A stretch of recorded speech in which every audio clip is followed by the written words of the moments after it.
थी।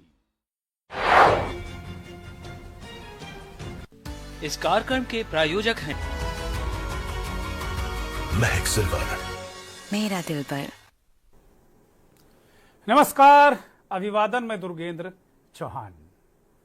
कासगंज के चंदन गुप्ता हत्याकांड में एनआईए कोर्ट ने दोषियों को सजा सुनाई। कोर्ट ने 28 दोषियों को उम्र कैद की सजा सुनाई।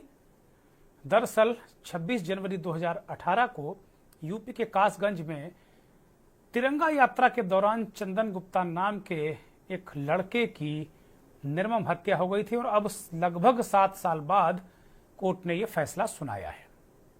कोर्ट ने अजूजुद्दीन, मुनाजिर, आसिफ, असलम, सादाब, शाकिब, आमिर रफ़ी, सलीम, वसीम, नसीम, बबलू, अकरम, तौफीक, मोहसिन, राहत, सलमान, आसिफ, निसू, वासिफ, इमरान, शमशाद जफर, खालिद, परवेज, फैजान, इमरान, साकिर और जाहिद को सजा सुनाई है। 6 साल 11 महीने और 7 दिन बाद कोर्ट ने यह फैसला सुनाया है। कासगंज में हत्याकांड में आरोपी जो थे, सजा से बचने के लिए उन्होंने खूब दांव पेच करे, खूब तिकड़म चली, जिसके चलते फैसला आने में देरी भी आई। लेकिन एक केस ऐसा भी है जिसको 24 साल बीत गए। आज चूंकि चंदन गुप्ता को न्याय मिला है तो हम उस 24 साल से न्याय और फैसले के इंतजार में इस केस की भी चर्चा करेंगे। लेकिन 24 साल बाद भी पीड़ित परिवार को अब तक इंसाफ नहीं मिला है। इस केस का भी जिक्र करेंगे और इसीलिए हम आज मंथन में इस बात को भी उठाएंगे कि चंदन गुप्ता को न्याय मिला है तो राजू गुप्ता के परिवार को न्याय कब।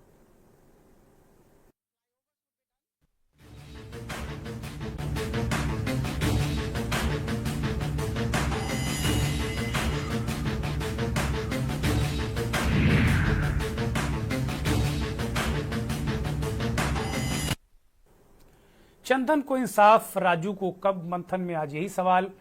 और चंदन गुप्ता के मसले पर के न्यूज लगातार इस मसले को उठाता रहा है।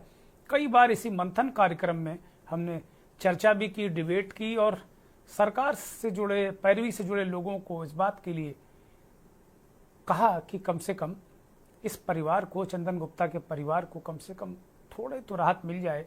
जो दोषी हैं उनको सजा तो हो जाए, ऐसी पैरोकारी हो। और अंततः वो दिन आज आ गया जब सभी दोषियों को, सभी 28 दोषियों को उम्र कैद की सजा सुनाई गई है। जो दूसरा मामला है वो लखीमपुर खीरी का है। चंदन गुप्ता से अगर तुलना करें तो वो कई गुना, मतलब 3 गुना, लगभग 3 गुना से भी ज्यादा सा वक्त उसको हो गया। 24 साल हो गए हैं प्रभात गुप्ता उर्फ राजू की हत्या को। प्रभात गुप्ता लखनऊ विश्वविद्यालय में छात्र नेता थे। वो लखीमपुर में अपने गृह क्षेत्र में पंचायत का चुनाव लड़ भी रहे थे। उसी दौरान आरोप है कि अजय मिश्र टेनी, जो सांसद भी रहे हैं, गृह राज्य मंत्री रहे हैं पिछली सरकार में, इस बार वो चुनाव हार गए, उन्होंने प्रभात उर्फ राजू गुप्ता की गोली मारकर हत्या कर दी। उसके साथ में भी कई लोग शामिल थे। तो कुल मिलाकर अगर देखा जाए तो ये मसला अपने आप में बहुत एक नज़ीर भी है कि एक व्यक्ति न्याय के लिए कितनी बार कहां घूमता है, जाता है। और प्रभात गुप्ता की हत्या को लेकर जो उनके भाई हैं राजीव गुप्ता, वो लगातार district court, high court, supreme court तक पहुंचे, लेकिन अभी तक इस परिवार को इंसाफ नहीं मिला है। ये तस्वीर है प्रभात उर्फ राजू गुप्ता की चुनाव प्रचार के दरमियानी पुरानी तस्वीरें हैं। रैलियां निकालते हुए छात्र संघ के चुनाव की भी तस्वीरें। राजू गुप्ता छात्र संघ का चुनाव भी लखनऊ विश्वविद्यालय का वो लड़े और धीरे धीरे इस पूरे संघर्ष को करते करते पिता की मौत हो गई, पूरा परिवार अस्त व्यस्त हो गया, बहुत सारे नुकसान में परिवार आया, लेकिन अभी तक न्याय नहीं मिल पाया है। अब इस मसले को अगर देखते हैं तो प्रभात गुप्ता का मसला एक ऐसे मोड़ पर है कि अब लगभग उनके परिवार को ऐसा लगता है मुझे कि इंसाफ की जो उम्मीद थी वो पूरी तरीके से छीड़ हो गई है। वो ऐसा मानकर चल रहे हैं, लेकिन हम ऐसा नहीं यकीन करते। इसी तरीके से अगर देखें तो चंदन गुप्ता का परिवार भी निराश और हताश था और उसको अंततः न्याय मिला। चंदन गुप्ता का परिवार जिस आइडियोलॉजी से आता है, जिस पार्टी से संबंध रखता है, उसकी सरकार है, 7 साल उसको लग गए। अभी भी चंदन गुप्ता की जो प्रतिमा है वो भी अभी अनावरण के इंतजार में है। चंदन चौक बनाने की बात की थी, लेकिन जो प्रभात गुप्ता और राजू का परिवार है उसकी पैरवी फिलहाल करने वाला कोई नहीं है। अब सवाल ये उठता है कि क्या आपका बहुत ताकतवर होना बड़ा जरूरी है तब आपको इंसाफ मिलेगा, या अभियुक्त ताकतवर है तो आपको इंसाफ नहीं मिलेगा। एक रिपोर्ट देखिए आप।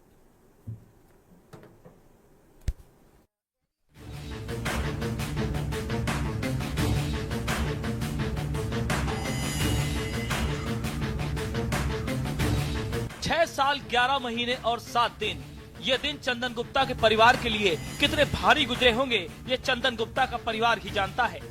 कासगंज में 26 जनवरी 2018 का वो दिन शायद ही कोई भूला होगा, जब तिरंगा यात्रा को लेकर 2 समुदायों में विवाद और युवा शख्स चंदन गुप्ता की हत्या कर दी गई, जिसके बाद परिवार इंसाफ की लड़ाई लड़ता रहा और आखिरकार चंदन के परिवार को लखनऊ की NIA कोर्ट से इंसाफ मिला और 28 दोषियों को आजीवन कारावास की सजा सुनाई गई और सबूतों के अभाव में 2 आरोपियों को बरी कर दिया गया। हमला सबको आजीवन कारावास की सजा दी गई है और तिरंगे के अपमान में 3 वर्ष की सजा है सभी को, और सबको जो है कॉमन सजाएं दी गई हैं। मैक्सिमम पनिशमेंट जो है वो आजीवन कारावास है। सलीम को क्या दिया गया? मुख्य अभियुक्त जिसको कहा गया था उसने गोली मारी, उसको भी आजीवन कारावास का सजा है, कठोर कारावास है। ये क्या होता है सर? कठोर में उससे काम लिया जाएगा और क्या, हाँ काम लिया जाएगा। हाँ साश्रम सभी लोगों को दिया गया है। हाँ, और जो पीड़ित पक्षों के लिए DLSA के लिए लिखा गया है, और जो 2 लोग बचे हैं उनके लिए जो है अभी हम लोग निर्णय आ जाए उसको अभी पढ़ेंगे और उसके बाद जो है इसकी अपील करेगी शासन। सर ये आरोपी के जो परिजन है क्या वो हाईकोर्ट वगैरह में भी जाएंगे सजा के खिलाफ? परिजनों के बारे में तो हम नहीं बता सकते, शासन जाएगा, अभियोजन जाएगा। एक तो अजरुद्दीन है, एक नाम और कोई और, एक नाम कोई और है, 2 लोग हैं। वहीं मृतक चंदन गुप्ता के भाई ने फोन पर अपने घर पर कोर्ट के फैसले की जानकारी दी और आरोपियों को मौत की सजा दिलाने की बात कहते हुए हाई कोर्ट जाने की बात कही। हमारे ही देश में मेरे भाई की निर्मम हत्या की गई। आज दोषियों को माननीय न्यायालय ने सख्त सजा सुनाई है, जिससे हम संतुष्ट हैं और आगे भी हम इसको हाई कोर्ट में अपील करेंगे और जो मुख्य आरोपी है उसके लिए फांसी की सजा की मांग करेंगे और जो 2 छूट गए हैं उनके लिए भी हम अपील डालेंगे हाई कोर्ट में। चंदन गुप्ता के दोषियों को NIA कोर्ट ने सजा सुना दी, लेकिन पूरा इंसाफ मिलना अभी बाकी है, क्योंकि चंदन चौक आज भी अधूरा पड़ा है। आज भी चंदन चौक चंदन की मूर्ति के अनावरण का इंतजार कर रहा है। फैसलों की आस में सिर्फ कासगंज में चंदन को ही इंतजार नहीं करना पड़ा, लखीमपुर खीरी के प्रभात गुप्ता और राजू गुप्ता को आज भी इंसाफ का इंतजार है। इंसाफ मिलने में देरी इसलिए हो रही है क्योंकि आरोपी कोई और नहीं, सत्ता में बैठा एक ऐसा रसूखदार है जिसकी पहुंच इतनी ऊपर तक हो चुकी है जिस पर कोर्ट भी हाथ रखने से बच रहा है। 8 जुलाई साल 2000 को लखीमपुर के तिकुनिया थाना क्षेत्र के बनवीरपुर के रहने वाले लखनऊ विश्वविद्यालय के छात्र प्रभात गुप्ता और राजू गुप्ता की गोली मारकर हत्या कर दी गई थी। इस मामले में मोदी 2.0 में केंद्रीय गृह राज्य मंत्री रहे अजय कुमार मिश्रा और टेनी के साथ सुभाष मामा, शशि भूषण पिंकी, राकेश डालू हत्या के आरोपी हैं। 24 साल की सुनवाई में 3 बार हाई कोर्ट की लखनऊ बेंच ने इस हत्याकांड में फैसला सुरक्षित रखा, लेकिन फैसला नहीं आ पाया। प्रभात गुप्ता के दिवंगत पिता संतोष गुप्ता की तरफ से दर्ज कराई गई FIR में आरोप लगाया गया कि उनके बेटे प्रभात गुप्ता की बनवीरपुर गांव में दिन में लगभग 3:30 पर दोपहर में गोली मारकर हत्या कर दी गई। मर्डर केस में संतोष गुप्ता ने मोदी 2.0 में केंद्रीय गृह राज्य मंत्री रहे अजय कुमार मिश्रा को नामजद आरोपी बनाया, लेकिन इंसाफ अब तक नहीं मिला। करीब 3 साल तक लोअर कोर्ट में प्रभात गुप्ता हत्याकांड को लेकर सुनवाई चली। दोनों ओर से गवाहों के बयान के बाद 29 अप्रैल 2009 को लोअर कोर्ट ने सभी आरोपियों को बरी कर दिया। राज्यपाल के हस्तक्षेप पर राज्य सरकार ने लोअर कोर्ट के फैसले को हाई कोर्ट में चुनौती दी। 1 दशक से ऊपर हाई कोर्ट में चली सुनवाई और बहस के बाद इस मामले में 3 बार फैसला सुरक्षित किया गया। आखिरकार 19 मई 2023 को हाई कोर्ट की लखनऊ खंडपीठ ने फैसला सुनाया और लोअर कोर्ट के फैसले को बरकरार रखते हुए सभी आरोपियों को बरी कर दिया। हालांकि प्रभात गुप्ता के भाई राजीव गुप्ता ने हाई कोर्ट के फैसले के खिलाफ सुप्रीम कोर्ट में अपील दाखिल की, लेकिन सुप्रीम कोर्ट ने अपील को खारिज कर दिया। लेकिन इंसाफ मिलना अभी बाकी है। दोनों मामले और दोनों ही एक जैसे। एक में हत्या के आरोपियों का कोई राजनीतिक कनेक्शन नहीं था, तो एक का राजनीतिक रसूख इतना ज्यादा रहा कि इंसाफ की दहलीज पर आते आते आस ने भी सांस छोड़ दी। सवाल है कि चंदन गुप्ता के परिवार को तो इंसाफ मिल गया, लेकिन प्रभात गुप्ता और राजू गुप्ता के परिवार को इंसाफ कब मिलेगा? स्पेशल डेस्क के न्यूज इंडिया।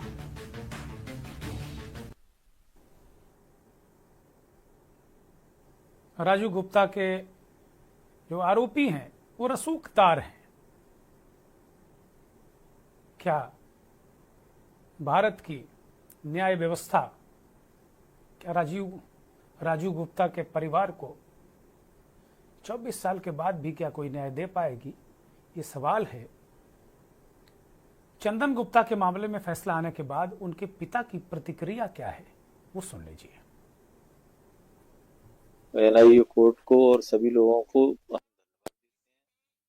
जिन्होंने हमारी बताएं इस समय में भी मदद की और उस समय भी उम्र कैद की सजा सुनाई गई है। आप किस तरह की सजा की आशा कर रहे हैं?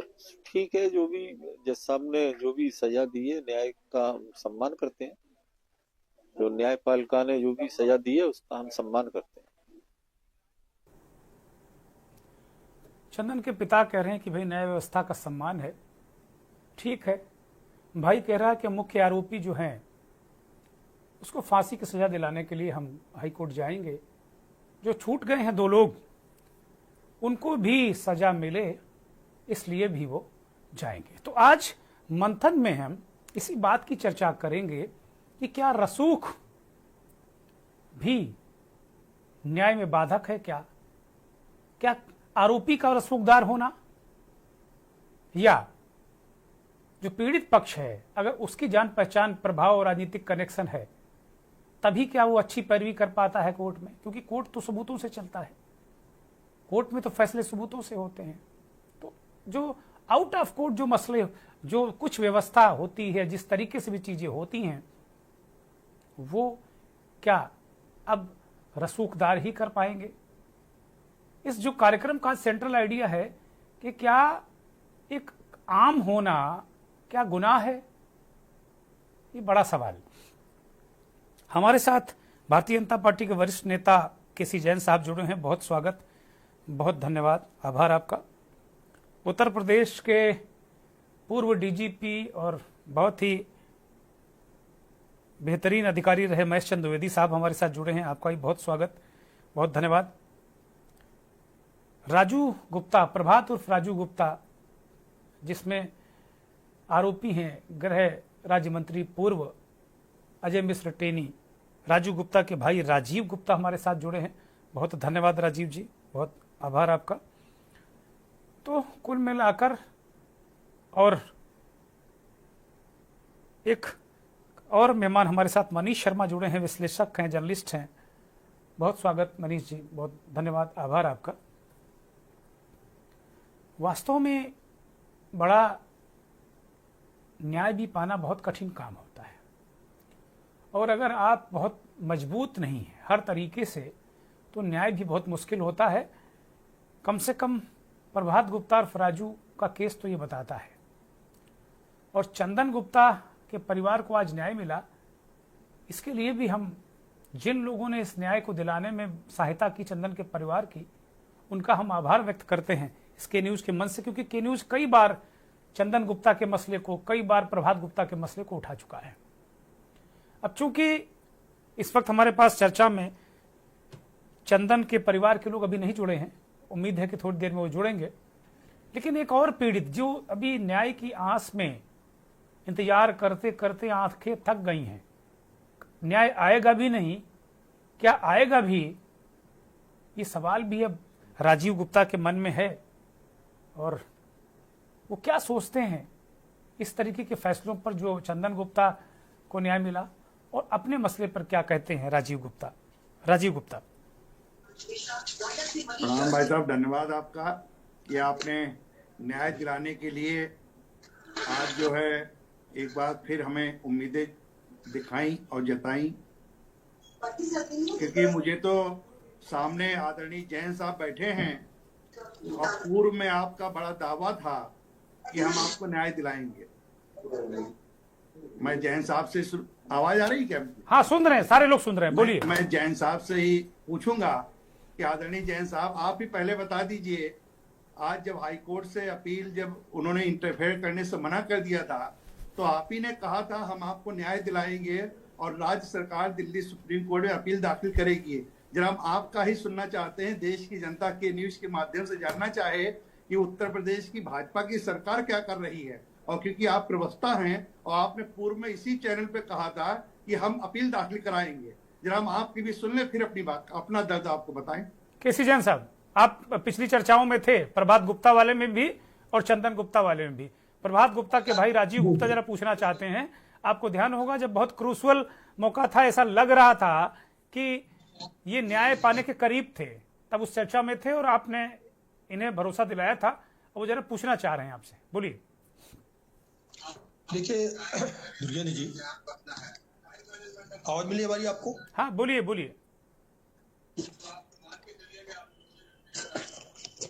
देखिए दुर्गेन्द्र जी, जो न्यायिक प्रक्रिया है, और अभी आपने स्वयं भी कहा कि न्यायालय गवाहों के आधार पर, पुलिस रिपोर्ट के आधार पर, देखिए भटकिए मत राजीव जी, मेरा निवेदन उनको बोलने दीजिए। राजीव जी, आप चेंज कर रहे हैं। आप उत्तर प्रदेश सरकार का, आप यूपी गवर्नमेंट का पक्ष रखिए ना। उत्तर प्रदेश सरकार ने प्रभात गुप्ता हत्याकांड में स्टेट अपील क्यों नहीं दाखिल की? सीधी सी बात यह है। ठीक है, वो जवाब दे रहे हैं, जवाब देने दीजिए। बोलिए जैन साहब, बोलिए। देखिए, जब इस तरीके की बातें आई हैं दुर्गेन्द्र जी, तो मैं आपको एक एग्जाम्पल और दे दूं। एक हमारे बहुत परिवार के हैं, घनिष्ठ हैं, और बाराबंकी का एक मामला है जिसमें वहां की जो सेशन कोर्ट है, 395-97 का मामला था, उसको एक्सेप्ट करके, और उसके बाद में पुलिस ने जो फाइनल रिपोर्ट, जो लास्ट में रिपोर्ट दाखिल की। अरे सर, प्रभात गुप्ता हत्याकांड का बताइए। प्रभात गुप्ता हत्याकांड का भाई, प्रभात गुप्ता का भाई आपसे पूछ रहा है, एक परिवार पूछ रहा है, और जिस जाति में आप पैदा हैं उस जाति का एक आदमी आपसे पूछ रहा है। आप कहाँ बाराबंकी की बात कर रहे हैं? नहीं, मैं परिवार की बात बता रहा हूँ। क्यों घुमा रहे हैं? ऐसे नहीं चलेगा। आपको सवाल पूछना है, लोअर कोर्ट से पूछिए, सेशन कोर्ट से पूछिए, हाई कोर्ट से पूछिए। हम सरकार क्यों बरी कर दिया, उनसे पूछिए। सरकार की स्टेट अपील थी, सरकार की। न मैं आपका वकील हूँ, न मैं न्यायपालिका हूँ। आप राज्य सरकार के प्रवक्ता की तरफ से बैठे हुए हैं। आप उससे कोई सवाल इस संबंध में नहीं पूछ सकते अगर आप बात सुनने के रवादार नहीं है तो। आप राज्य सरकार के, आप प्रवक्ता हैं, आपने कहा था स्टेट अपील दाखिल होगी। आज आपने कहा था स्टेट अपील दाखिल होती। राज्य सरकार ने, उत्तर प्रदेश सरकार ने याचिका नहीं दाखिल की। राजीव जी, उनको बोलने दीजिए। जैन साहब, आप अपनी बात रखिए। जैन साहब, बोलिए। इसका मतलब ये है कि आपने फर्जी मुकदमा लिखाया था। अच्छा, प्रभात गुप्ता जिंदा है। कहाँ गए प्रभात गुप्ता? फर्जी मुकदमा लिखाया था। अरे यही महेश चंद द्विवेदी जो डीजीपी थे, जो डीजीपी हैं, जो बैठे हुए हैं, इन्होंने चार्जशीट दाखिल की। जो मौके पे डीजीपी साहब बैठे हुए हैं, एक्स डीजीपी, इन्हीं के द्वारा चार्जशीट दाखिल कराई गई है। कोर्ट से पूछे ना, जिसने गवाही सुनी। अरे उत्तर प्रदेश सरकार स्टेट अपील दाखिल करती तो न्याय हो जाता ना। उत्तर प्रदेश सरकार स्टेट अपील दाखिल करती तो न्याय हो जाता ना। उत्तर प्रदेश सरकार ने स्टेट अपील नहीं की। अरे यहाँ तो समाजवादी पार्टी वाले भी मदद नहीं कर पाए। अब बीजेपी वाले तो अजय मिश्रा टेनी को बचा ही रहे थे। अरे बस ठीक है, बड़ी बातें। अगर आपके भाई की हत्या होती तो मैं आपसे पूछता कि ये मुकदमा फर्जी लिखाया गया है क्या? आपके वकील बिक गए होंगे। आप बिकाऊ हो गए, आपके गवाह बिकाऊ हो गए। अरे सरकार आपके गवाह बिकाऊ हो गए, सरकार ने स्टेट अपील क्यों नहीं दाखिल की, ये बता दीजिए जैन साहब। ठीक है राजीव जी मैं आऊंगा। राजीव जी मैं आऊंगा। मुझे लगता है कि थोड़ा चीजों को आगे बढ़ते हैं, लेकिन जैन साहब जवाबदेही से बच नहीं सकते। मुझे अच्छी तरह याद है, इसी कार्यक्रम में जैन साहब ने कहा था, और मुझे लगता है कि ना इसमें कोई बच नहीं सकता, जवाबदेही तो होगी। हमारे साथ विवेक गुप्ता, चंदन गुप्ता के भाई जुड़ गए हैं। उनको क्या ये न्याय कैसा लगता है? न्याय पूरा है, आधा अधूरा है, अभी कुछ बाकी है? ये बहुत सारे बिंदु हैं। मैं सीधे विवेक गुप्ता की तरफ रुख करूंगा, चूंकि इस प्रभात के अलावा जो चंदन गुप्ता का मसला है उसको के न्यूज कई बार पहले भी उठा चुका है, और विवेक गुप्ता, उनके पिता, उनका परिवार हमारे साथ कई बार इस कार्यक्रम में आ चुका है जब तक उन्हें न्याय नहीं मिला था। आज का जो फैसला आया विवेक, क्या उससे आप संतुष्ट हैं? उसे मानते हैं कि आपके भाई को न्याय मिल गया? विवेक जी, मेरा परिवार इस जो निर्णय आया है उससे संतुष्ट है, और हमारे ही देश में मेरे भाई की निर्मम हत्या की गई। ये देश की पहली घटना थी कि कोई देशभक्त हाथों में तिरंगा लेकर निकलता है और विधर्मियों द्वारा उसकी गोली मारकर निर्मम हत्या कर दी जाती है। आज माननीय न्यायालय न्यायमूर्ति श्री विवेकानंद शरण त्रिपाठी द्वारा एक ऐतिहासिक फैसला दिया गया। सभी लोग 28 दोषियों को आजीवन कारावास दी गई और जुर्माना भी लगाया गया है। इसमें सरकार द्वारा केस लड़ने में हमारी सहायता की गई है, और लखनऊ एनआईए कोर्ट के सरकारी वकीलों या लखनऊ हाई कोर्ट के सरकारी वकीलों, उन्होंने न्याय का साथ दिया और केस में अच्छी पैरवी की है, और उन्होंने दोषियों को सजा कराने में मदद की। तो अब विवेक आप संतुष्ट हैं? ऐसा लग रहा है कि आपके भाई को न्याय मिला, आपका परिवार अब पूरी तरीके से संतुष्ट है? जी जी जी, मेरे भाई अब जहां भी होगा उसकी आत्मा को शांति मिलेगी। इन दोषियों को सजा हुई है, और एक सरकार द्वारा घोषणा थी कि वो चंदन चौक की सरकार को उस पर ध्यान देना चाहिए, और चंदन चौक अब जल्द बन जाना चाहिए। अच्छा, अभी विवेक आपको ये लगता है कि जैसे आपको न्याय मिला, तो न्याय पाने का तो अधिकार सारे लोगों को है। एक और पीड़ित राजीव गुप्ता हमारे साथ बैठे हुए हैं। इनके भाई का 23 वर्ष पूर्व, यानी लगभग 24 वर्ष पूर्व इनके भाई का कत्ल कर दिया गया था, और आज भी ये हाई कोर्ट, सुप्रीम कोर्ट इधर उधर टहल रहे हैं। सरकार ने स्टेट अपील दाखिल नहीं की, ये इनकी शिकायत है। क्या ऐसे लोगों को भी न्याय मिलना चाहिए, या न्याय भी, ये पैरवी भी चेहरे देखकर होगी कि भाई आपके फेवर की सरकार तो आपकी पैरवी करेगी, विवेक की फेवर की सरकार तो विवेक की पैरवी करेगी, या राजीव गुप्ता के फेवर की सरकार है तो उनकी पैरवी करेगी? क्या ऐसा भी होना चाहिए क्या? नहीं नहीं, जिसको जो हकदार है न्याय का उसे न्याय मिलना चाहिए। अगर उनकी हत्या हुई है, जो भी भाई बता रहे हैं आप, प्रभात गुप्ता जी, उनकी हत्या हुई है तो उनको जरूर न्याय मिलना चाहिए। उनकी भी आत्मा को शांति मिले, परिवार को संतुष्टि मिलनी चाहिए थी। जो भी सरकार को इसमें सहयोग करना चाहिए था और पैरवी करवानी चाहिए थी अच्छे से। ठीक बात है। ये हमारा भी संघर्ष काफी लंबा रहा। मैंने तो बहुत ही, ये समझ लीजिए, सब कुछ छोड़ छाड़ के सिर्फ केस पे ही ध्यान दिया। हर तारीख पे मैं उपस्थित होता था। सुबह 10 बजे मैं कोर्ट पहुंच जाता था, शाम को 5 बजे कोर्ट आता था। हफ्ते में 2 तारीख लगती थी, फिर 8 अक्टूबर से डे टू डे कर दिया गया था। तो मैं लगातार 2-2, 3-3 महीने ही लखनऊ रहा हूँ। मैं घर पे ही नहीं गया, यहीं पर रहकर मैंने केस की पूरी पैरवी की थी, और वकील भी हमने बहुत सोच समझ के किए थे। यहाँ के जो अच्छे वकील हैं वही किए थे। उनकी फीस भी बहुत ज्यादा थी, और लेकिन सरकारी वकीलों ने भी पूर्ण सहयोग किया और पूरी मदद की गई। जो प्राइवेट वकील आपने किए विवेक, उसमें कोई मदद हुई? उनकी फीस के कहीं ना कहीं से रियम्बर्स हुई फीस उनकी, कहीं ना कहीं उसकी प्रतिपूर्ति हुई, भरपाई हुई उस फीस की, या आपको ही वहन करनी पड़ी वो? नहीं, पूरा वहन वगैरह तो हम ही नहीं किया। करीबन ये समझ लीजिए 2018 से अब तक केस में आने जाने, खाने पीने, रुकने में और वकील की फीस वगैरह मिलाकर 15-16 लाख रुपए तो हमारे खर्च हुए हैं। वास्तव में बड़ा कठिन होता है कहीं ना कहीं इस तरीके की चीज़ों पे न्याय भी आप देखिए 15-16 लाख रुपया, व्यक्ति भी गया, भाई भी गया, और न्याय पाने के लिए दर दर भटके, उसको तो कोई हिसाबी किताब ही नहीं उसका, और रुपया जो है 15-16 लाख लग गया। और राजीव गुप्ता को न्याय नहीं मिला, उनके भाई प्रभात की आत्मा जहां भी हो रही होगी उसको ये कम से कम इस बात का तो कहीं ना कहीं मलाल होगा कि ये भी उनके हत्यारे बाहर घूम रहे हैं। राजीव गुप्ता ने भी सवाल उठाया, और भारतीय जनता पार्टी के जो प्रवक्ता नेता केसी जैन साहब हैं, वकील भी हैं, वो भी इस बात को लेकर मानते हैं कि न्याय मिलना चाहिए। जैन साहब ने पिछली डिबेट में कहा भी था कि नहीं, हम मदद करेंगे।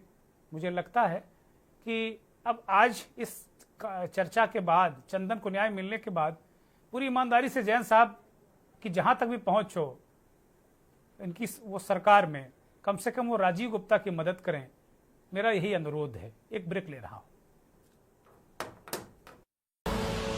आप देख रहे हैं के न्यूज, खबरों का सारथी।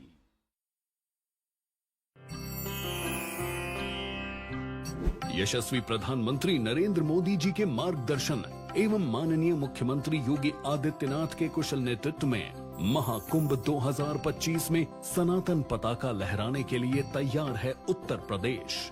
उच्च कोटि के प्रबंधन वाले मानवता के इस अमूर्त धरोहर से साधु संतों के साथ ही कल्पवासी भी पुण्य के भागी बनेंगे। कल्पवास अर्थात एक माह तक संगम तट पर डेरा डालकर वेदों का अध्ययन और ध्यान पूजा, जो पौष मास के 11वें दिन से प्रारंभ होकर माघ माह के 12वें दिन तक चलती है।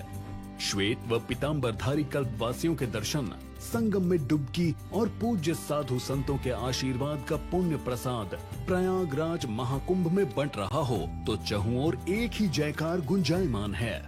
सनातन गर्व महाकुंभ पर्व, महाकुंभ 2025 प्रयागराज।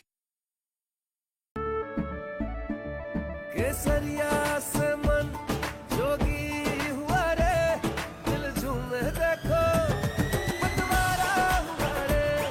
केसरिया से मन जोगी हुआ। हर पल मनाओ केसरी त्योहार।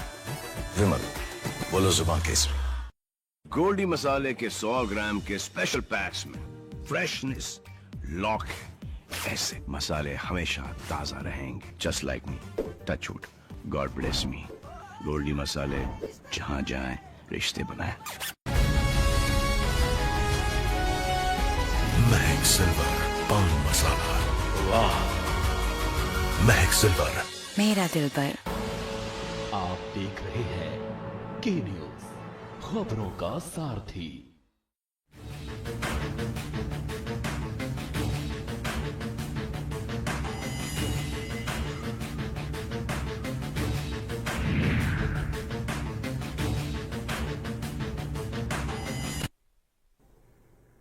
कासगंज के चंदन गुप्ता को न्याय मिल गया है।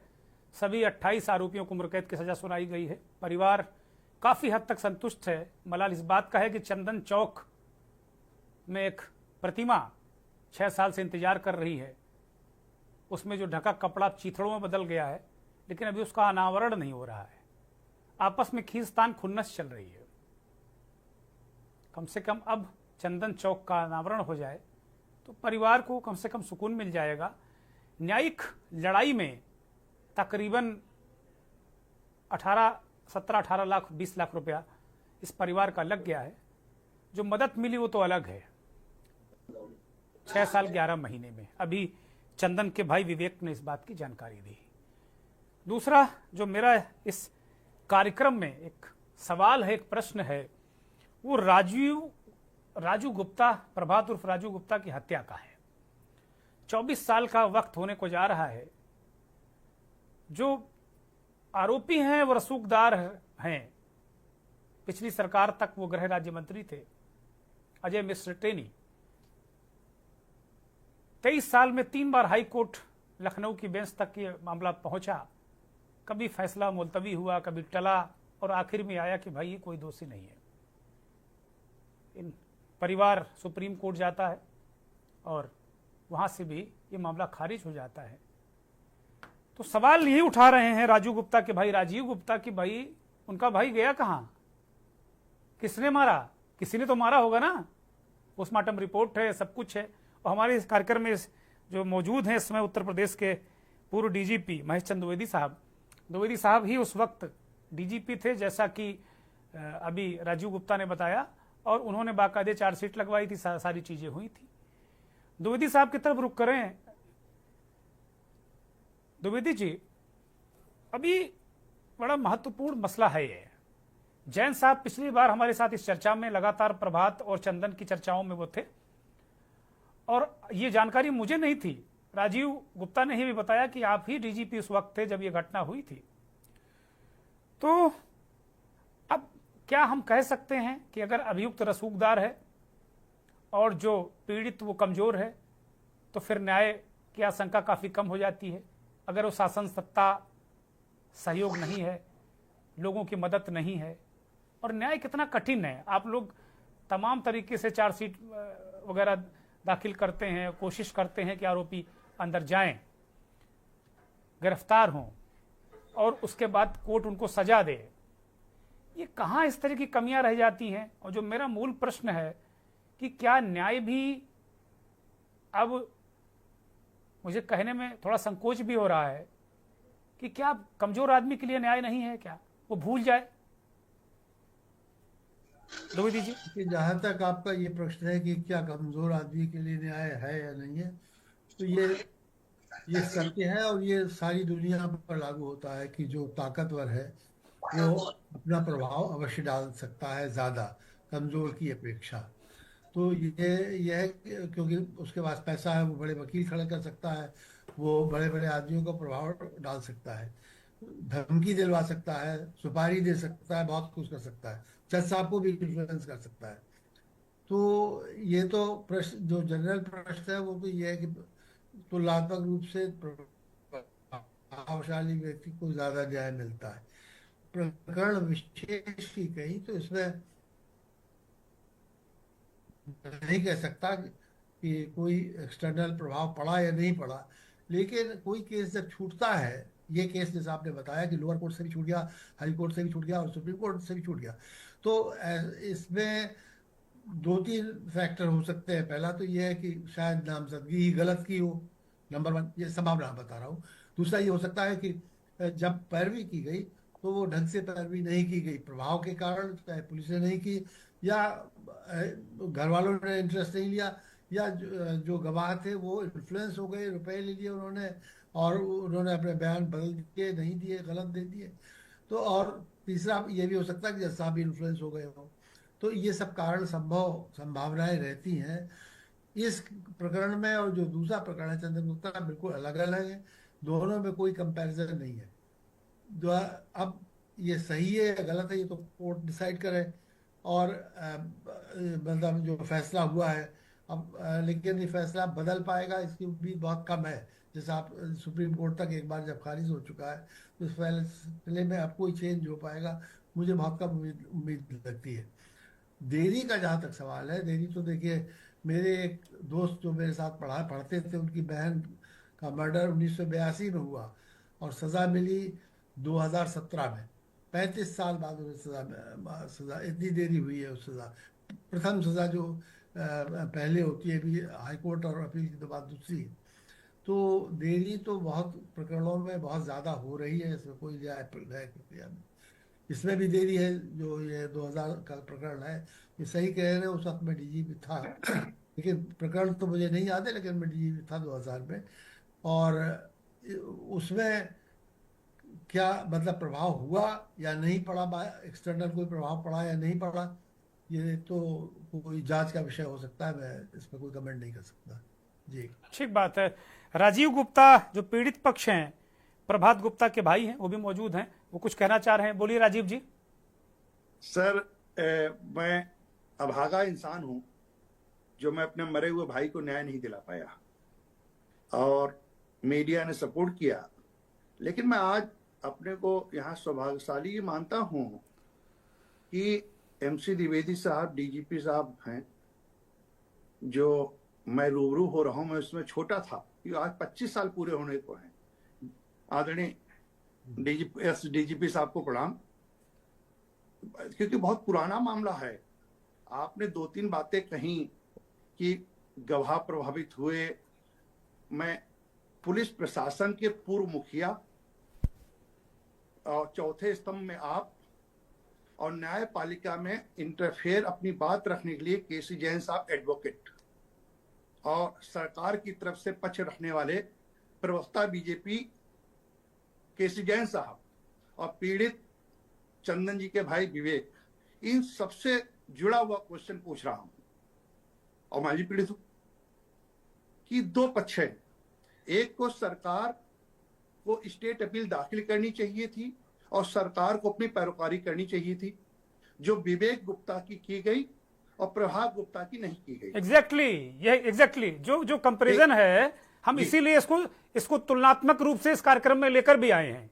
इसलिए तुलना है, इसमें हो सकती है तुलना इससे, क्योंकि जो प्रमुख सचिव थे अभी, उन्होंने कहा उनका नार्को टेस्ट करा लीजिए। चारों स्तंभ बैठे हुए हैं और 5वां पीड़ित ऑनलाइन भी है, मैं भी पीड़ित हूं। उन्होंने कहा मेरे ऊपर दबाव है, मैं एसएलपी नहीं दाखिल कर सकता। एक बात। दूसरी बात, एसडीजीपी साहब कहते हैं कि सर आपने चार्जशीट दाखिल कराई, ऐसे उत्तर प्रदेश से बहुत से थाने हैं, आप मतलब हाई लेवल पे थे, लेकिन ये थाने से जांच नहीं हुई। सर 3 बार भाजपा बसपा की सरकार जब थी सन 2000 में 3 बार जांच सीबीसीआईडी को भेजी गई, बाद में जांच एमसी द्विवेदी साहब के पास भेजी गई कि लखीमपुर पुलिस प्रशासन ने लिख के भेज दिया हम जांच नहीं कर पाएंगे। तो साहब आईजी जोन डीपी सिन्हा थे उस समय, उनकी देख रेख में एसआईएस टीम गठित की गई और उस टीम में 18 दिन में चार्जशीट दाखिल करा दी गई डीजीपी साहब के नेतृत्व में, जिसमें असलहा बरामद नहीं किया हुआ। राजीव गुप्ता के भाई की हत्या हुई, ये राजीव गुप्ता तय करेंगे या पुलिस तय करेगी। एमसी द्विवेदी साहब ने, एसडीजीपी साहब ने जो जांच कराई उसमें चार्जशीट अजय मिश्रा टेनी के खिलाफ दाखिल हुई। अब देखिए उसमें 4 लोगों पे, टेनी ने कनपट्टी पे गोली मारी, सुभाष ने पेट पे गोली मारी और शशिभूषण राकेश डालू ये घेरे हुए थे कि प्रभात भागने ना पाए। पंचायती चुनाव का मामला था, उससे रंजिश बढ़ी थी। तो सर पुलिस ने अपनी कार्रवाई कर दी, चार्जशीट दाखिल हो गई। चार्जशीट दाखिल करने पे जो जुडिशरी में बयान आया, सर आपने अभी डीजीपी साहब ने कहा कि जुडिशरी, या आपने कहा कि आपके वकील बिक गए होंगे आप, तो मैं इन सब चीजों पे 2 क्वेश्चन। विवेक गुप्ता को न्याय दिलाती है सरकार, राजीव गुप्ता को नहीं दिलाती है। ना सत्ता दिलाती है ना विपक्ष दिलाती है, हम दोनों की तरफ से। हम तो अभागे हुए ना। केसी जैन साहब कह रहे हैं कि आपने झूठी एफआईआर लिखी गई होगी, तो प्रभात गुप्ता है कहाँ? उनकी पोस्टमार्टम रिपोर्ट जो है उनमें 2 गोली अलग अलग छेद निकले पीएम में। जब 2 गोली चली, जब 2 गोली लगी आदमी को और 2 ही छेद हैं, एक गोली अंदर है, एक मिली नहीं कि पार हो गई। अब देखिए उस पूरे मुकदमे में 3 एविडेंस जसदीद, एक एविडेंस को मना कर दिया, उस पे बोली नहीं जुडिशरी। दूसरी कोर्ट पे दूसरे एविडेंस संजीव कहते हैं कि पहली गोली चश्मदीद गवाह आई विटनेस, एफआईआर आई विटनेस कहते हैं कि पहली गोली टेनी ने मारी, दूसरी सुभाष ने मारी। अब विनोद गुप्ता लखीमपुर जो बीजेपी में है, जिनकी पत्नी महिला सभा की अध्यक्ष है इस समय, रश्मि गुप्ता, मैं उनकी बात कर रहा हूं, उन्होंने बयान दिया टेनी ने नहीं मारी, सुभाष ने दोनों गोली मारी, लेकिन चारों लोग वहां पर थे। तो सब आप डीजीपी साहब हैं, केसी जैन साहब वकील साहब हैं, मैं दोनों लोगों से सवाल कर रहा हूं कि जब 2 गोली प्रभात गुप्ता को लगी और संजीव की गवाही नहीं मान रहे हैं, जगदीश की नहीं मान रहे हैं, विनोद की मान रहे हैं, तो विनोद की गवाही, तो ये विनोद ही कह रहे हैं दोनों गोली सुभाष ने मारी, टेनी वहां थे। दफा 34 में भी तो टेनी और विनोद को 302 दफा 34 में उम्र कैद की सजा होनी चाहिए थी। सब बरी का उद्देश्य कहाँ है? हाईकोर्ट कहता हम इंटरफेयर, हाईकोर्ट कहता पिछली कोर्ट ने जो किया सही किया है, स्टेट अपील दाखिले नहीं सुप्रीम कोर्ट करती है। सुप्रीम कोर्ट में जब हम पिटीशन लेके जाते हैं तो बेलाम त्रिवेदी जो मौके पे बेंच पे हैं, जज साहब ने जो भी आई होगी एविडेंस, सर प्लीज मुझे पूरी बात हो जाने दीजिए। सर बेलाम त्रिवेदी जो जस्टिस सुप्रीम कोर्ट हैं, वो कहती राजीव गुप्ता को अधिकार क्या है मुकदमा हमारे यहाँ दाखिल करने का। हमने साहब कपिल सिब्बल को किया, कैसे किया, और उसके बाद वो मुकदमे को जबरदस्ती उनके आपत्ति की गई कि आप ये मुकदमा नहीं सुन सकती। अरविंद घोष या बोस साहब थे, उन्होंने वह मुकदमा सीनियर कोर्ट थी, उन्हें सुनना चाहिए, उनके यहाँ फाइल नहीं की। बेलम त्रिवेदी ने कहा मैं 23 साल बाद इंटरफेयर नहीं करूंगी। सब ये बताइए, बोले इस पे तो सरकार को आना चाहिए। पीड़ित पक्ष कहाँ गया? प्रभात गुप्ता कहाँ गए? चंदन गुप्ता क्योंकि तिरंगा यात्रा में थे इसलिए उन्हें न्याय मिल गया क्या? और राजीव गुप्ता के भाई को न्याय नहीं मिला। हम भी तो समाज जीना है ना। किसी का बेटा भी, जैन साहब आप बुरा मत मानिए, माफी चाहता हूं आपकी भावनाओं को ठेस पहुंचा, ये हमारे दिल से पूछिए। 25 साल होने को हैं, किसी के भाई किसी के बेटे की हत्या होती है, उसके सामने वाला का भाई हो सकता है, सामने वाले का ही बेटा हो सकता है। किसी को हत्या करने का अधिकार नहीं है। ये केंद्रीय गृह राज्य मंत्री जो बना दिया ना, अब क्या बताया जाए। मैं इस पे नहीं बात करता हूं, ये तो आपकी, लेकिन मुझे बहुत पीड़ा है, आप समझ लीजिए, बहुत पीड़ा है। हत्या हुई है, जबरदस्ती गोली मारी गई है, कोई एक्सीडेंट नहीं। अरे एक्सीडेंट होता ना सीतापुर लखीमपुर रोड पे, तो मैं परिवहन निगम पे मुकदमा नहीं करता कि आपके बस ने ठोकर मार दी। हार्ट अटैक होता तो मैं डॉक्टर के ऊपर मुकदमा नहीं करता कि आपने इलाज नहीं किया। सब गोली मारी है। ठीक है राजीव जी, हम सब आपकी भावनाओं जिस तरीके से आप, अब मेरा जवाब आ जाए, मेरा जवाब आए। हाँ देखिए, नहीं सुनिए जैन साहब जरा द्विवेदी जी कुछ कहना चाह रहे हैं, पहले मैं उनको लूंगा। द्विवेदी जी बोलिए, कुछ कहना चाह रहे हैं, फिर उसके बाद मैं जैन साहब आऊंगा। मैं ये कह रहा हूँ कि जो ये बताया गया कि ये गवाही आई और उस गवाही पर जज साहब ने जो भी निर्णय दिया उस पर कमेंट करना जरा सा मुश्किल है। कोई वकील ही ज्यादा कर सकता जो सारे सामने जिम्मेदारी से ना एक बात सुन लीजिए। एक बात अवश्य है कि कुछ गवाही रिकॉर्ड में आई और उसको हाई कोर्ट ने और सुप्रीम कोर्ट ने उसको जो है पर्याप्त नहीं है सजा देने के लिए, तभी तो बरी किया गया है। तो ये किसने कहा? ये किसने कहा? सर ये किसने कहा? किसी बाहरी आदमी के लिए। सर एसडीजीपी साहब आपसे निवेदन है, उन तथ्यों को घुमाइए मत। अजय मिश्रा टेनी केंद्रीय गृह राज्य मंत्री ने एक वीडियो रिकॉर्डिंग जो सीडी न्यायालय में सबमिट की और ये कहा कि विनोद गुप्ता अपनी गवाही देना चाहते हैं। जिला जज आरपी सिंह ने ये ऑर्डर में लिखा है कि विनोद गुप्ता को डराया गया, विनोद गुप्ता को धमकाया गया। ये सब ऑर्डर में लिखा है। राजीव जी आप जो द्विवेदी साहब हैं वो एक जनरल बातें कर रहे हैं, चूंकि वो बहुत डीप में नहीं तो हम उनको यहाँ किसी कटघरे में नहीं खड़ा कर सकते, वो तो हमने उनको आदर पूर्वक बुलाया है। लेकिन आपकी पीड़ा जायज है और द्विवेदी जी अपनी आत्मा में हाथ रख के या ईश्वर को हाजिर नाजिर मान के जो कुछ उन्होंने कहा है, मुझे लगता है उन्होंने पहले कह दिया कि इन्फ्लुएंस लोग होते हैं। उन्होंने अपने प्रारंभिक कमेंट में इस बात को कह दिया कि होते हैं भाई, गवाह होते हैं। उन्होंने तो यहां तक कर दिया कि भाई जो न्याय देते हैं वो भी कभी कभी इन्फ्लुएंस हो जाते हैं। तो उन्होंने कोई अपनी जवाबदेही से भाग नहीं रहे। वो जैन साहब बोलिए। जी देखिए, जो चीज आदरणीय पूर्व डीजीपी साहब ने कही वही बात हमने कही, लेकिन ये है कि उनकी भाषा शैली अलग थी, हमारी भाषा शैली अलग। उन्होंने कहा भाई इन्फ्लुएंस हो जाते हैं, हमने कहा आपके गवाह बिक गए होंगे। उन्होंने कहा कि भाई जो जिन लोगों का नाम उसमें जोड़ा गया हो सकता है गलत नाम जोड़े गए हों इसलिए सजा ना हुई हो। हमने कहा भाई आपने फर्जी मुकदमा लिखाया होगा। तो जो चीज ये इसलिए हमने कहा क्योंकि बार बार गुप्ता जी एक बात कह रहे थे कि भाई कोर्ट क्या सरकार क्या कर रही है, आपकी जिम्मेदारी है। तो इसलिए हमने इस बात को एक उत्तेजना में इस बात को कहा, आपकी पीड़ा जायज है। अब मैं आपको बताऊं, मेरी आपने बात नहीं सुनी। मैं आपके पक्ष में ही बात कह रहा था, जो मैं बाराबंकी का मामला कह रहा था, आपने सुनना नहीं चाहा। मामला ये हुआ कि एक ही कोर्ट ने दो मामलों में, एक ही व्यक्ति ने दो मामले किए। एक 395-97 किया, उसमें 147, 148, 504, 506 का चार्जशीट दाखिल हुई। आदरणीय पूर्व डीजीपी साहब समझ रहे होंगे। दूसरा था 323, 504, 506 का मामला। 18 दिन के अंतर पर एक वहां की कोर्ट ने दोनों में मुलजिम ने कन्फेस किया और मुलजिम के कन्फेस करने के बाद ये आधार बना करके कि इनका पहला मामला है, दोनों में बरी कर दिया। अब दोनों मामले पहले कैसे हो सकते हैं? और दोनों एक ही कोर्ट में 18 दिन के अंतर पर दोनों ऑर्डर एक ही कोर्ट ने, एक ही जज साहब ने किए। तो इसलिए मैं ये कह रहा था कि इस तरीके के तमाम सारे मामले होते हैं, न्यायपालिका को। लेकिन जैन साहब, इनकी एक बात तो जायज है कि सरकार को एसएलपी क्यों नहीं दाखिल करनी चाहिए थी?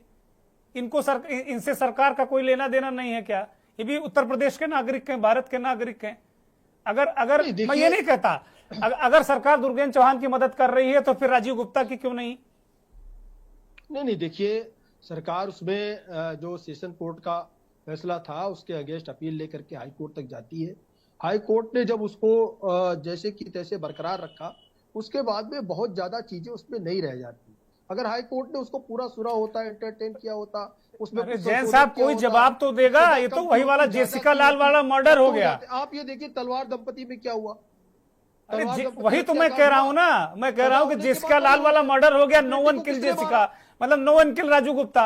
राजू गुप्ता को किसी ने मारा ही नहीं। राजू गुप्ता घूम रहे हैं, राजू गुप्ता कारोबार कर रहे हैं। ये तो मजाक हो गया ना देश में। सरकार का जो काम था दुर्गेन्द्र जी, जो सरकार का काम था, सरकार ने अपना काम किया। सरकार का काम है। नहीं, बिल्कुल नहीं किया, सरकार ने अपना काम नहीं किया। मैं इस बात से बिल्कुल कन्विंस नहीं होऊंगा, बिल्कुल कन्विंस नहीं होगा। माफी के साथ में मैं बहुत आदरपूर्वक कह रहा हूं, अगर एसएलपी दाखिल कर देती सरकार, इनको सुकून मिल जाता, इनको सुकून मिल जाता।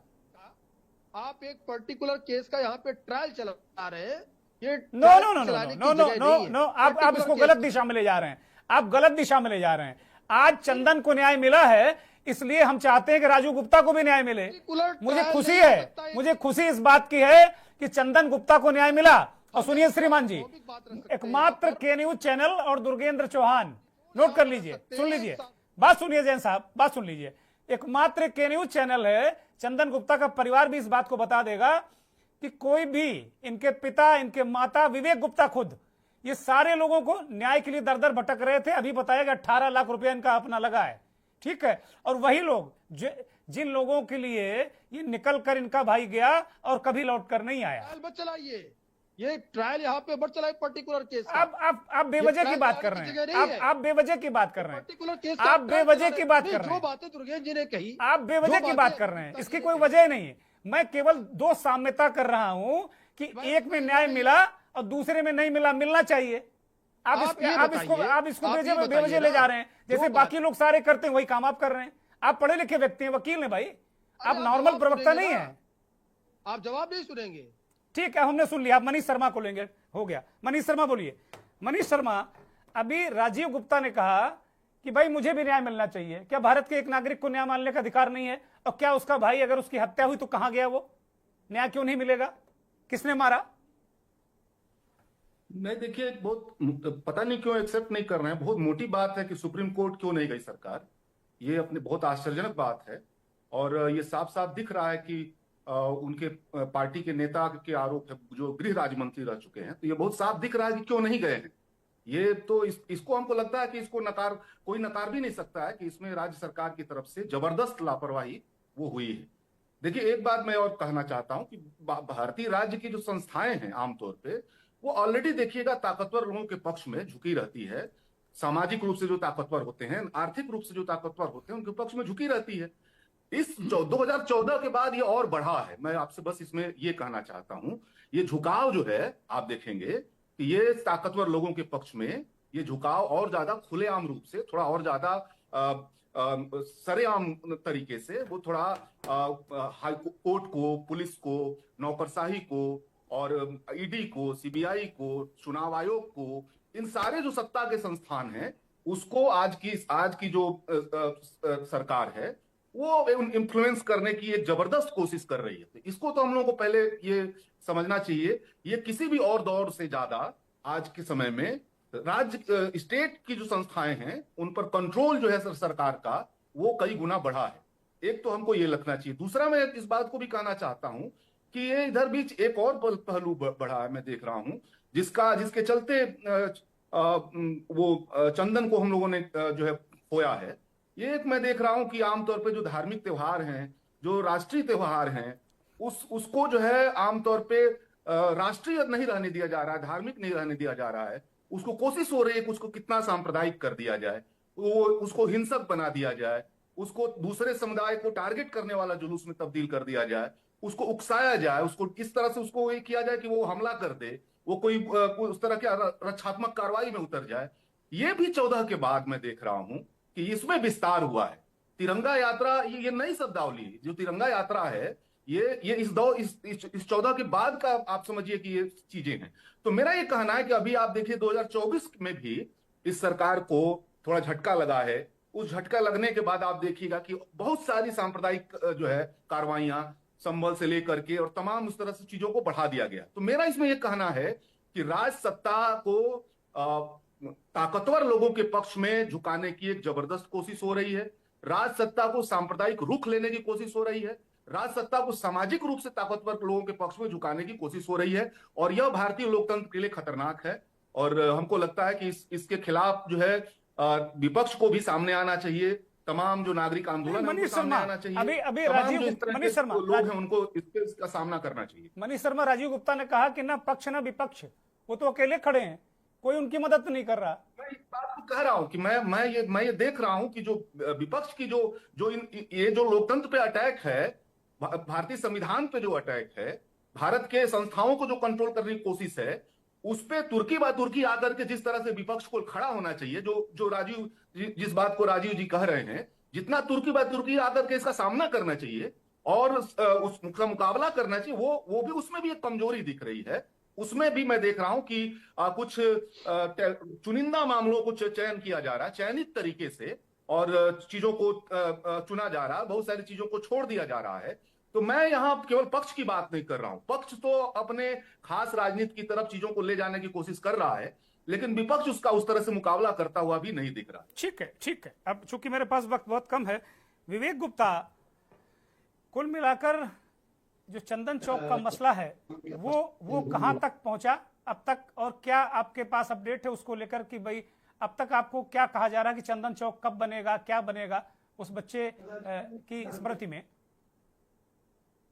जी, अभी चंदन चौक को लेकर तो कोई अपडेट नहीं है, लेकिन दोषियों को सजा मिल गई है तो परिवार संतुष्ट है और मेरे भाई की आत्मा को शांति मिलेगी।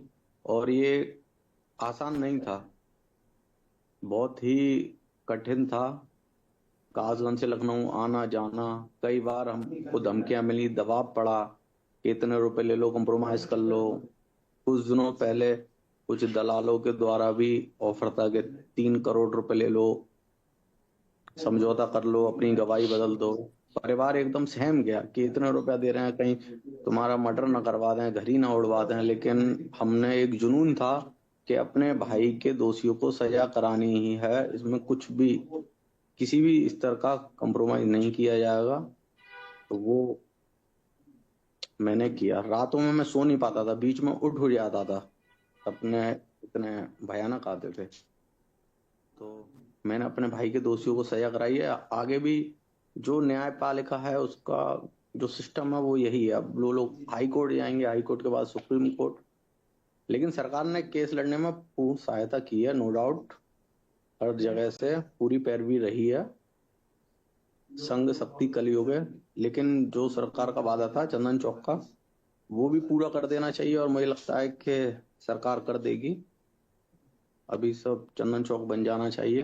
काफी लंबा समय हो गया और न्याय पाने का अधिकार हर व्यक्ति को है। अगर किसी के साथ कोई अपराध होता है, वो पीड़ित है, तो उसका अधिकार है, उसे मिलना चाहिए। और हमारे में तो ये समझ लीजिए, जो आरोपी पक्ष था उसने पूरे केस में कम से कम 10 करोड़ों रुपए खर्च कर दिया। उनके हाई कोर्ट में वकील सतीश चंद्र मिश्रा थे, जो राज्यसभा सांसद रहे हैं, कैबिनेट मंत्री रहे हैं, उनके वकील थे हाई कोर्ट में। एक हियरिंग की बताया जा रहा है कि 8 से 10 लाख रुपए लिए हैं। 7 तारीखें पड़ी थी, कम से कम 1 करोड़ रुपए लिए होंगे वो। मतलब जो मेरे को सुना जा रहा है, कंफर्म नहीं पता है। इतने बड़े वकील हैं, इतना सब कुछ है, काफी पैसा है। तो मेरा ये मानना, उनको इतने बड़े बड़े वकील हैं, वकालत एक व्यापार है, ठीक है, लेकिन उन लोगों को भी एक स्तर पर जाकर गरीबों और शोषित पीड़ितों की सहायता करनी चाहिए और न्याय दिलाना चाहिए। यही बड़ी बात है कि गरीबों शोषितों को, और आज चिंता भी, हमारी फिक्र भी है। जैन साहब को भले हमारी बातें बुरी लग जाएं, वो भी वकील हैं, लेकिन कम से कम यही मेरी फिक्र है कि एक आम आदमी को न्याय मिले, कोर्ट चला दिया या बिल्कुल एक आम आदमी को न्याय मिले। नहीं, मेरी हैसियत नहीं कोर्ट चलाने की। कोर्ट आप लोग चलाते हो, जज साहब चलाते हैं, बिल्कुल कोर्ट नहीं चलाता हूं मैं, कतई नहीं। इस बात से मैं बिल्कुल सहमत नहीं हूं। आप किसी की सुनना नहीं चाहते ना, दिक्कत ये है आपके साथ में, आप सुनना नहीं चाहते। इसका 55 मिनट तक ट्रायल कोर्ट चलाया है आपने। आपको सुनिए, आपको बुरा इस बात का लग गया कि आप पिछली दफा आके कह गए थे कि हम मदद करेंगे और आपने उसका ध्यान नहीं दिया, इसलिए आपको बुरा लग गया। दिक्कत आपकी ये है। और सौभाग्य से आज चंदन के परिवार के साथ में राजीव भी आ गए और डीजीपी साहब भी आ गए, पूर्व डीजीपी साहब। ये दिक्कत है आप लोगों की, आप लोग सुनना नहीं चाहते हो। हम कोर्ट नहीं चलाना चाहते, कोर्ट चलाएगा, आप सरकार चलाओ, आप संगठन चलाओ। और आप चंदन गुप्ता को भी न्याय मिलने में लगभग 7 साल लग गया जैन साहब, 7 साल। बहुत बहुत धन्यवाद सभी का। विवेक गुप्ता का भी धन्यवाद, केसी जैन आपका धन्यवाद, मनीष शर्मा, महेश चतुर्वेदी, राजीव गुप्ता आपका भी बहुत बहुत धन्यवाद, बहुत आभार। कुल मिलाकर दिक्कत यही है कि अगर आप कह दीजिए कि आपने वादा किया था, आप मुकर गए, आपने ध्यान नहीं दिया, तो उसमें भी दिक्कत है। वो तत्काल आप पर आरोप लगा कि आपको घेर देंगे, आप कोर्ट चला रहे हैं। अरे भाई, कोर्ट में चलता है, हम यहाँ चर्चा कर रहे हैं। दोनों मामलों में साम्यता है, एक को न्याय मिला, एक को नहीं मिला, दोनों क्रिटिकल मामले हैं। और क्या राजीव गुप्ता को न्याय पाने का अधिकार नहीं है? चंदन गुप्ता को भी न्याय क्या बड़ी आसानी से मिल गया? उनके भाई बता रहे हैं कि 3 करोड़ रुपए का ऑफर, धमकियां, एक समय तो सुरक्षा भी नहीं थी उनके पास। नमस्कार। इस कार्यक्रम के प्रायोजक हैं महक सिल्वर, मेरा दिल पर। आप देख रहे हैं के न्यूज, खबरों का सारथी। केसरिया